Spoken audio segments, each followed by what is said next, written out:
All right, so get this.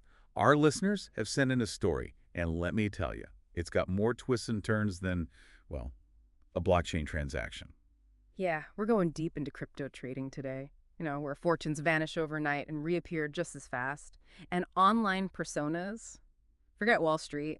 These guys are the new influencers. You hit the nail on the head. The thing is, this story really exposes this weird tension, between staying anonymous and actually being accountable for what you do, especially in crypto where everyone's shouting It's the decentralization. Eutoro paradox. That's right. Say it. You have this tech that's Mhm. all about transparency, every transaction out in the open, but then you got these anonymous players pulling strings, and they have crazy amounts of power, influence you wouldn't believe. Exactly. And that's what makes this whole thing so fascinating. It all revolves around this guy, Daryl, made a killing in crypto. But he was hiding behind this online persona, 0xENAS, or a pigeon to his fans. But get this. When accusations started flying, he did something unexpected. He revealed his true identity, went from digital ghost to, like, front page news. Wow, so he basically doxed himself. That's a huge risk. Why not just lay low, wait for the storm to pass? The internet's fickle. Well, that's exactly what we're going to unpack in the deep dive. We're going to look at the accusations that pushed him to do it, dive into his defense, see if it holds up, and then explore why this whole thing matters, what it means for all of us online. Okay, so rewind a bit. Daryl's journey started back in 2020. DeFi was exploding, right? Mm-hmm. Decentralized finance, the wild west of crypto. He quits his job, takes his savings, 100 grand, and jumps in head first. Talk about a leap of faith. I mean, most people wouldn't even. It's a classic crypto story, though. Tons of people saw the potential. They were willing to bet big. Some lost it all. But for Daryl, it paid off big time. He was in the right place at the right time. Yeah, in a few months, he goes from regular guy to, like, crypto millionaire. Mhm. And then he lands a gig at Defiance Capital, one of the top crypto firms. He was basically learning from the what do they call them? The masters of the universe? He was, but Daryl had bigger ambitions. He didn't just want to work for someone else. So he uses his profits, teams up with this guy, Jason Choi, and they co-founded it. Tangent, a prop shop, that's where things get interesting. Hold up. For those of us who aren't, crypto whiz kids, what exactly is a prop shop? Break it down for us. Sure, imagine a bunch of traders, they pool their own money, and they use it to make bets on the market. That's a prop shop. It's way more flexible than those old school firms, less regulation. They're not managing other people's money, so they can take bigger risks. Got it. So high-stakes gambling, but with algorithms and, like, fancy math. Mm-hmm. So Daryl's living the dream, right? Successful company, making bank. And on top of that, he's got this secret identity, Zero by Heat&S, this mysterious crypto guru dropping knowledge and winning trades. Yeah, and that's where it gets tricky. He's basically living two lives, respected co-founder by day, anonymous crypto wizard by night. It's like a superhero origin story. But even Batman Mm-hmm. had his weaknesses, right? And for Daryl, it was his anonymity. Because when people started accusing him of shady stuff, well, who do you point the finger at? There's no face to the name. Exactly. The very thing that protected him, the anonymity, became his biggest problem when his integrity was questioned. So let's get into it. What were people actually saying about him? Or I guess about Zero by Ines. Spill the tea. Well, the first big one was shilling, basically. People were saying he was using his influence to pump up certain coins that his company, Tangent, had already invested in. Get it? So he's promoting coins to boost his own profits. And maybe even dumping them on his followers who trust his advice blindly. That's the accusation, and it raises up him serious questions about transparency and conflicts of interest, which are huge in finance. You have to disclose everything, otherwise no one trusts you. And with a big online following hanging on your every word, that responsibility, it's like 10 times bigger. Yeah, but how do you prove you're not doing something shady if no one even knows who you are? It's a tough spot to be in. Exactly, it's catch-22. The anonymity that gave him freedom turned into a liability the second people started doubting him. And the accusations didn't stop there, right? Yeah. What else were they saying?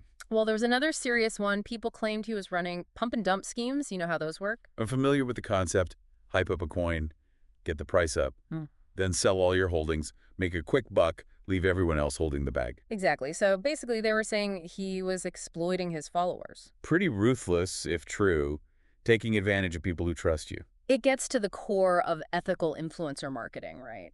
When you have the power to move markets with a tweet, you have to think about the consequences, the impact on real people. It's a lot of responsibility, and in crypto, things move so fast. It's like the Wild West, not a lot of rules, easy to get caught up in the hype. And that's not all. There were also claims that Daryl was accepting payments to promote certain coins, but keeping it secret. They call these KOL deals. It's a big no-no in crypto. KOL deals. That's a new one. Break it down for us. KOL stands for Key Opinion Leader, basically. It's when influencers get paid to promote coins, but they don't tell their followers it's an ad. So it's like a paid endorsement disguised as genuine advice. Sneaky. Totally. And it erodes trust. Imagine if your financial advisor was getting kickbacks for recommending certain stocks. Not cool. Yeah, no, that's a huge breach of trust. So we've got shelling, we've got pump-and-jump schemes and secret paid promotions. That's a lot to unpack, but there was one more accusation, right? Something about Daryl's trading record, if I remember correctly. This one got personal. Some people were saying his whole track record was made up, fabricated. They claimed his success wasn't skill. But maybe family money, insider info, something shady like that. So basically, they were saying he was a fraud, not this self-made genius. Those accusations, they cut deep, especially when your whole persona is built on this idea of being a crypto whiz kid who made it from nothing. It was a turning point for Daryl. Stay silent and risk his reputation, or come forward, reveal himself, and fight back. And we know what he chose. He doxed himself. Huge gamble. What made him do it? Did he clear his name? And what does this all mean for anonymity and accountability, in the whole online world? Those are the questions we're going to tackle next time. We'll hear Daryl's side of the story, look at the evidence he presented, and explore this whole ethical mess. What happens when online actions have real-world consequences? It gets complicated fast. Man, this is getting good. I'm already hooked. Can't wait to hear what happens next. Stay tuned, folks. This crypto drama is just getting started. All right, so we've heard the accusations, and they're pretty serious, right? But now, let's see what Daryl has to say. Let's see if his defense actually holds up, under scrutiny. It's fascinating how he approaches this. It's very methodical. He takes each accusation, breaks it down point by point, and he gives specific examples like he's been preparing for this moment. Like he's had this case file ready to go, just waiting for the moment he had to step out of the shadows. So where does he even begin? What's his first move? Well, he starts with the shilling accusation, remember? People claiming he was promoting coins Tangent had invested in. And this is where his two roles, prop shop owner and anonymous trader, it creates this perception of a conflict of interest. Yeah, because it looks like he's using 0xENAS, his online persona, to pump up the value of his company's investments, not just his own. Exactly. So to counter that, he really emphasizes the separation between his personal trading and Tangent's angel investments. He's saying these are two completely different things, no overlap. Okay, so two hats, trader and company owner. But how convincing is that? I mean, anyone could just say that. To back it up, he points out that he traded, get this, over 100 different cryptocurrencies during that time period, all Tangent, made only a handful of angel investments. Small number. Out of all those trades, how many actually overlapped with Tangent? Only 2 out of 100. Pretty small percentage, right? Yeah, that does seem like it could just be coincidence, not some master plan to manipulate the market. Maybe he just liked those coins. That's what Daryl's arguing, and he goes further, he says. Even when he did tweet about a coin Tangent had invested in, he never sold those investments after tweeting and never profited from it. So he's like, look, if I was really pumping and dumping, I would have sold as soon as the price went up, but I didn't. Exactly, and he gives this detailed example it's about. A cryptocurrency called Athena, or ENA, this was a big one. He explains how Tangent invested in Athena, but with lockup periods. Wait, lockup periods? What are those? Basically, it means they couldn't sell their shares right away. Multi-year lockups. So even if Daryl wanted to dump those coins, he couldn't. They were locked. Okay, that's interesting. And he points out, all this info is public. Anyone can check it. It's like he's saying, don't trust me, trust the blockchain. Transparency is key, right? But what about his personal investments? He bought a lot of ENA himself, didn't he? Separate from Tangents. He did, but he argues that was completely independent. He says he did his own research, had his own reasons for investing. So separate actions. Trader Daryl versus company owner Daryl. But then, why disclose his ENA holdings at all? Still a zero bankinis. This is where it gets even more interesting. He points to this article he published about Athena, full financial disclosures, the whole thing. He stated he was long ENA, meaning he thought the price would go up. And he even outlined the risks, like he wasn't hiding anything. So transparent even under the cloak of anonymity. That's clever. And he did this before the price of ENA really took off. It was trading at 28 cents by the time accusations came out. It was at 90 cents, more than tripled. If he was pumping and dumping, That would have been the perfect time to cash out, right? yeah. Make a huge profit, disappear into the sunset, but he didn't. Nope, he held on to his position. And he argues this proves he wasn't manipulating the market. Why hold if you're just scamming? Yeah, if you're in it for the long con, you wouldn't risk losing those gains. It does make you think, okay, what about the pump and dump accusations then? So, to address that, Daryl explains that as his account grew, as he got more influential, he actually became more careful. He made these strict guidelines for himself to avoid any appearance of market manipulation. He knew people were watching him. So, responsible use of power, recognizing his influence had grown. What kind of guidelines are we talking about? Give us the details. They weren't just like vague ideas, they were specific rules. For example, he only tweeted about coins listed on Binance, big exchange. That ensured there was enough liquidity so people could easily buy and sell. Liquidity, remind me what that means again in simple terms. Sure, it's how easily you can buy or sell something without affecting the price. Imagine trying to sell a rare comic book versus selling Apple stock. One's easy, tons of buyers and sellers. The other, not so much. Got it. So Daryl wanted to make sure his followers could buy and sell easily, no one getting stuck with a worthless coin. Exactly, and he also avoided using bots or anything artificial. To pump up the price, he wanted genuine market activity, no tricks. Okay, those guidelines, they do sound pretty responsible. At least he was thinking about the impact of his actions, right? That's the impression he's trying to give, but what about the accusations of secret payments, promoting coins for cash? Right. What's his response to that one? Did he address it directly? He denies it completely, says he's never taken any deal, any payment.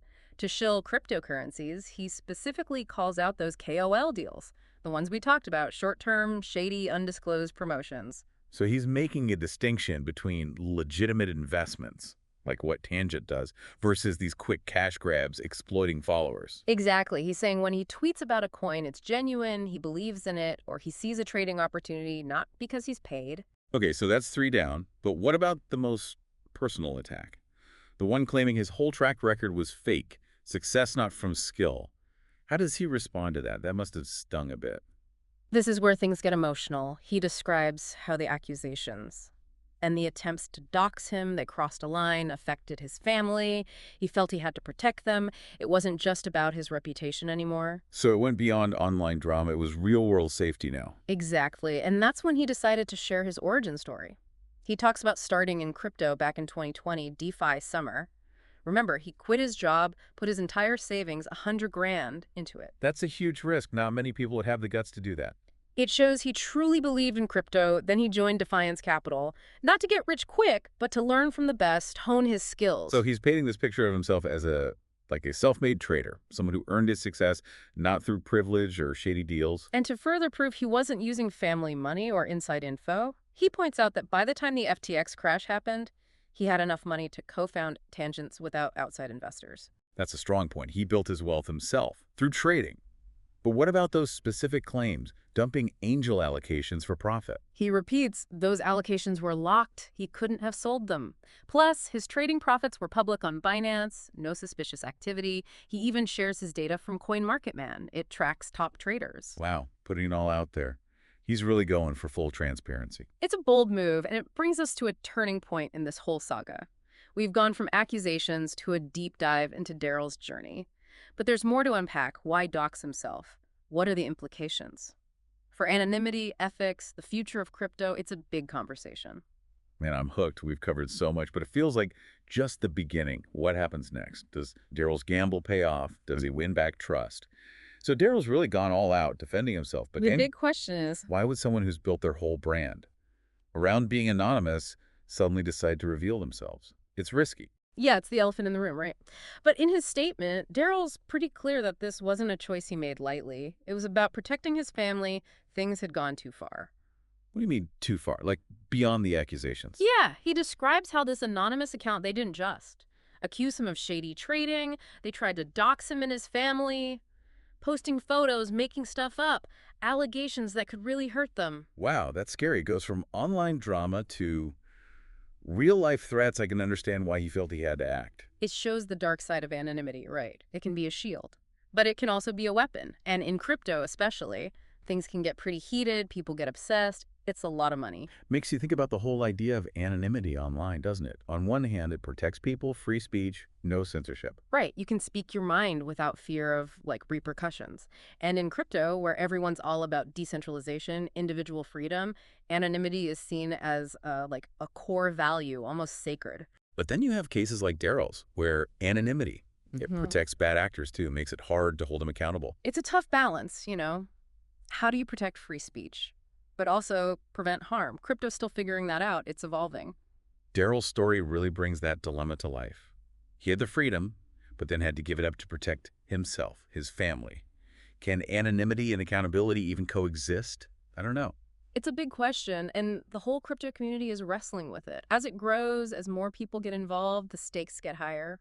This whole saga also highlights the ethics of being an influencer. Especially in crypto, you have this huge platform, you can move markets, but what's your responsibility to your audience? It gets murky. Yeah, Daryl tried to address that with his guidelines, remember? But the accusations, true or not, show how hard it is to build trust. When there's so much money involved, everyone's suspicious. It's like the potential for conflict of interest is always there.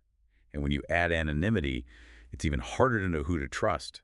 Exactly, so the bar for transparency has to be higher. Influencers need to prove they're not just in it for themselves. It's a tough job. It's a wake-up call for the whole crypto influencer space, I think. Yep. Influence comes with responsibility. You can't just pump and dump and It's not just about disclosing financials either, it's deeper than that.